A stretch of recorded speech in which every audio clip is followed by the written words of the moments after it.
Hello there, this is David from the True Blue Sand Blog, and we've had a little storm damage. It's a good time to do a video about dealing with lodged trees, lodged branches, things that are torn up. What we have here is it's a Bradford pear, and they're really bad about breaking up in a storm. They have steep branch angles, and with that steep branch angles you get included bark where the tree is actually trying to push itself apart, and they're brittle. You get some wind and they tend to rip apart. Well, what's happened is this is broken over, it's lodged in the tree next to it, and it still is attached down here. We got the loader, brought the tractor with the loader last night and brought out here to see if we could lift this off and drop it, and it's still attached, so we're going to have to attack it with a chainsaw. And I'll turn this camera so you can see what we have. This is lodged in another Bradford pear right there. It's hanging up in another tree, and you know, the question is, where is the force on this branch? And I'm thinking it's it's suspended on both ends. It's probably compression on top and tension underneath. Anyway, we're going to attack it with figuring that's where the forces are. So we're going to start out with a cut on top on the compressed side and cut until I can see that begin to close. When it begins to close, we'll stick a wedge in it and then continue on through, and then the side away from the tree should go ahead and drop at that point and stab into the ground. So anyway, I'm going to shut this off and go get my saw, and we'll restart it here in a few minutes.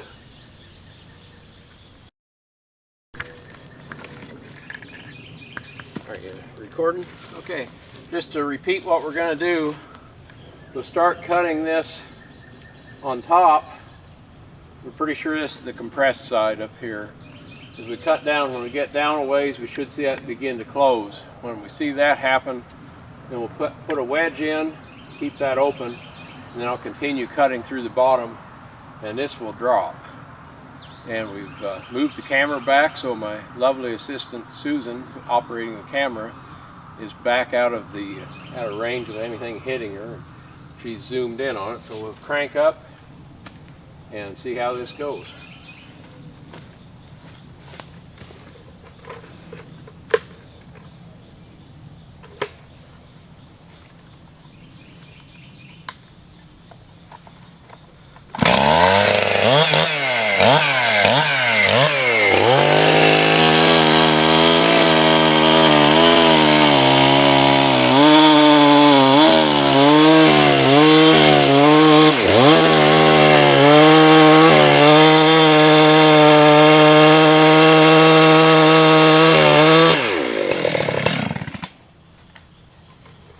Okay, now just before I stopped, I was watching this and I could see it begin to close. So this is the compressed side up here. Saw it begin to close. We're going to put a wedge in it.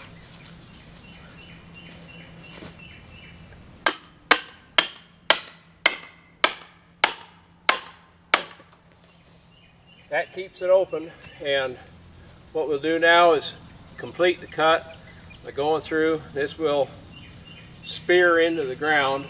It may come off up there, but it'll probably take a few more cuts.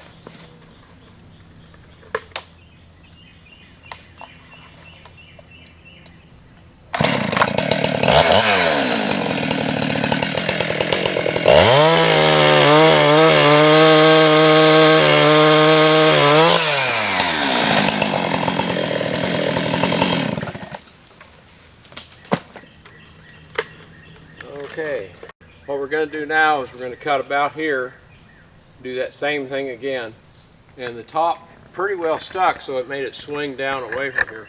We want to get it in as few cuts as possible so the thing doesn't swing back and flip over backwards and hit me.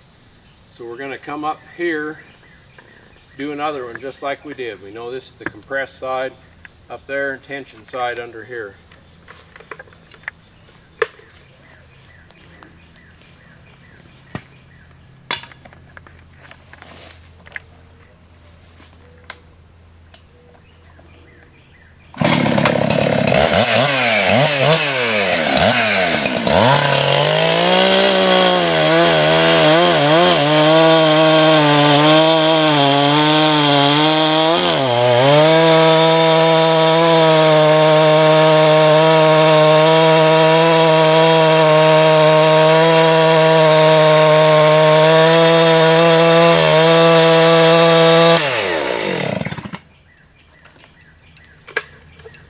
Just to repeat this, as you're making this vertical cut, you're watching the upper part of your kerf.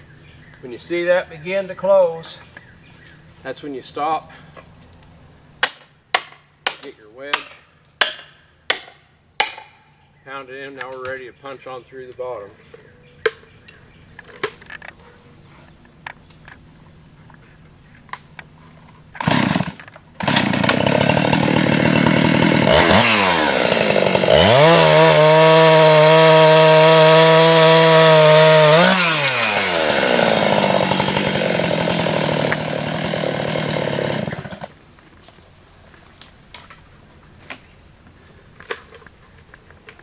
Now at this point you have a decision to make. Do you want to keep going? We have a limb on the back side here. It's got some pressure on it.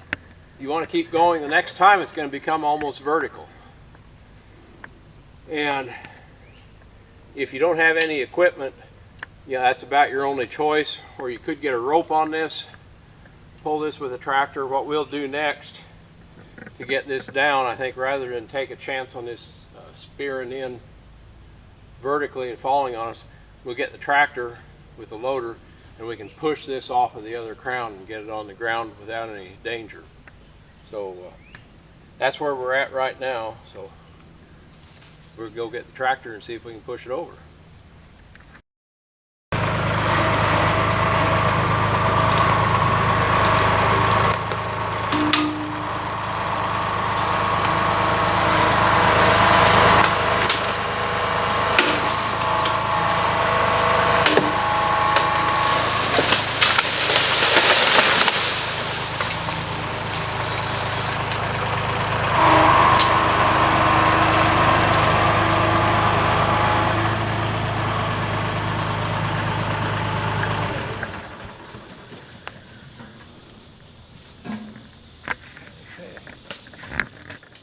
Okay, that was easier and safer than trying to keep cutting on that until it got vertical, or with this extra branch on here tangling up in the other crown. That was kind of giving me concern. I was afraid of what it wanted to do when I dropped it again. So power is good, and we got it on the ground safely. Now we just got a heck of a mess to clean up. So okay, we're ready to start cutting this up, and as we looked at this, we realized this branch that was on this big fork, it goes up and it's still tangled up there. It looks like it's being held up at the upper end, which means that this thing is loaded. So what we're going to do on this is try a cut on the compressed side. It's being pulled up, so the upper side is compressed and the bottom side is under tension. So we're going to cut this very carefully and see what that does and kind of evaluate that. But that's definitely one you've got to cut from both sides very carefully to find. So we're going to try that and see what happens. And we'll get going on that.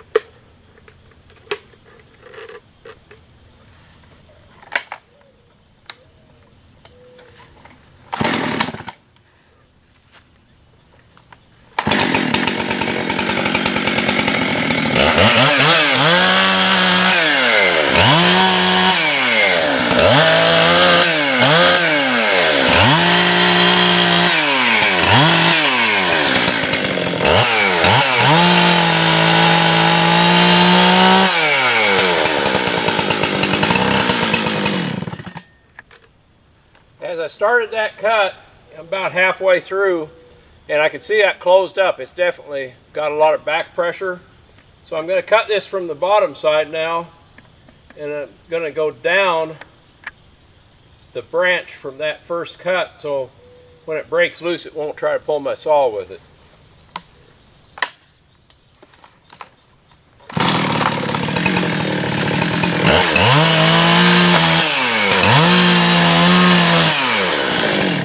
There we go. That's just kind of a minor lesson when you're working with storm damage. You have loaded limbs a lot of times. You have to think about that. If you cut that wrong, that thing could jam or come back and smack you. So before you make a cut, you have to kind of dope those out. So keep that in mind. The rest of this is pretty straightforward. Everything now is sitting on the ground. Everything wants to go down. That one wanted to come up. And if you don't notice those things before you cut, you can get hurt. So that was a nice little lesson.